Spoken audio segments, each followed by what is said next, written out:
शिवपुर गांव के बाहर फैला हुआ था एक घना रहस्यमयी जंगल। लोग उसे मृत वन कहते थे, क्योंकि जो भी उसमें गया वो कभी लौटकर नहीं आया। रात के सन्नाटे में उस जंगल से घंटियों की आवाज आती थी और कभी-कभी किसी औरत के रोने की। पर हर कहानी की तरह यहाँ भी कोई था जो सच जानना चाहता था। वो था आरव, गांव का सबसे निडर लड़का। आरव, तू फिर उस जंगल की बातें क्यों कर रहा है? सब कहते हैं वहाँ आत्माएं हैं। आत्माएं या कोई रहस्य जिसे लोगों ने डर समझ लिया? मुझे तो बस इतना पता है कि रात में उस रास्ते पर चलने वाले की परछाई भी साथ नहीं रहती। कभी कभी सच्चाई जानना बहुत महंगा पड़ता है आरव। रात के 10 बजे थे। आसमान में बादल गरज रहे थे। आरव अपने घर की छत पर खड़ा होकर जंगल की दिशा में देख रहा था। उसे लगा जैसे किसी ने उसका नाम पुकारा। आरव, कौन है वहां?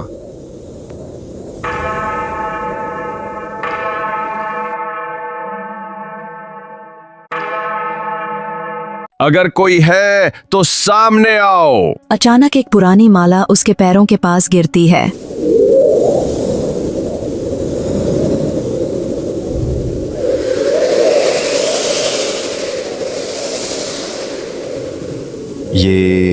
ये तो बाबा शंभूनाथ की माला है। आरव के हाथ लगाते ही माला हवा में उड़ जाती है और सामने आता है शंभू बाबा, जो आरव की तरफ बढ़ता है। मुझे मोक्ष चाहिए, और मोक्ष तभी मिलेगा जब जंगल का रहस्य खुलेगा। तुम कौन हो? क्या चाहते हो मुझसे? जगाएगा, वो सदा अंधकार में रहेगा। अचानक से आसमान में बिजली कड़कने लगती है।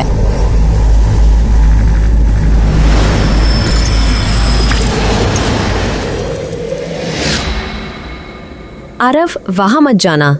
काव्या के पहुंचने से पहले आरव अचानक गायब हो गया। वहां बचे उसके जूते। रात बीत चुकी थी। सुबह की पहली किरणें गांव में फैलीं, पर शिवपुर में सन्नाटा था।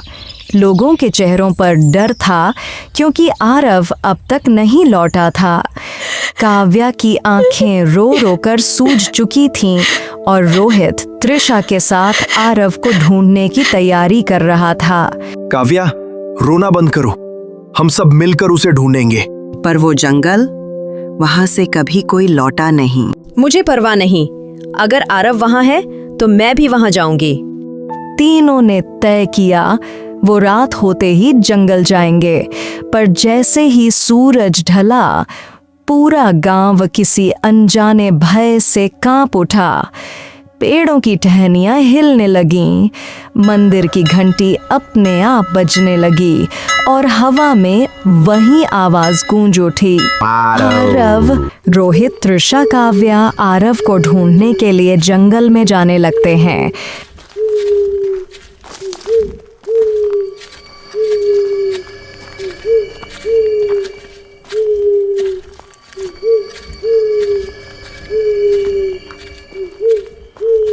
किसी ने सुना ये आवाज? हाँ, जैसे कोई हमें अंदर बुला रहा है। चलो, डर के आगे बढ़ना ही पड़ेगा। तीनों जंगल के अंदर कदम रखते हैं। सूखे पत्तों की चरमराहट और उल्लू की आवाज सुनाई देती है।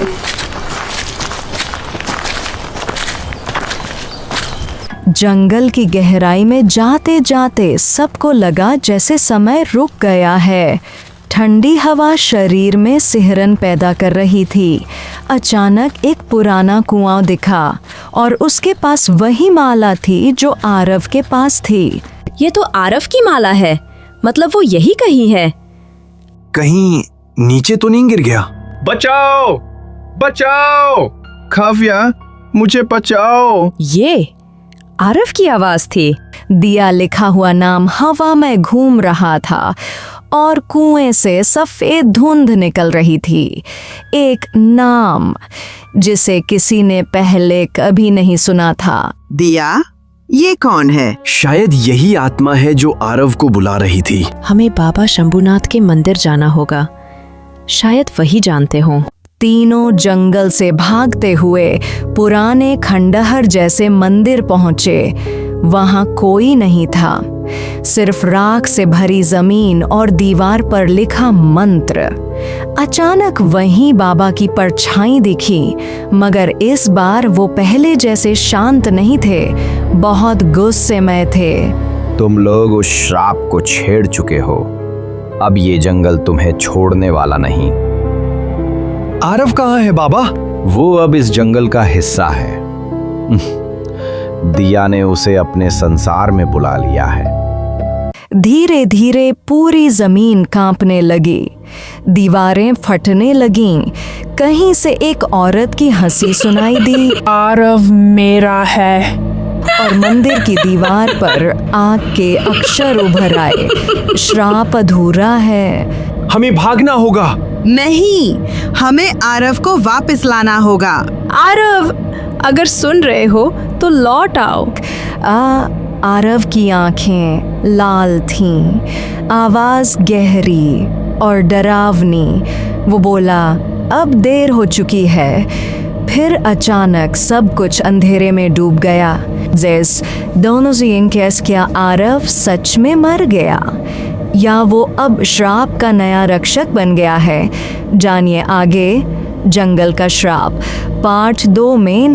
और अगर आपको ये कहानी पसंद आई हो तो लाइक करें, कमेंट करें और चैनल iMagicToon को सब्सक्राइब करना ना भूलें।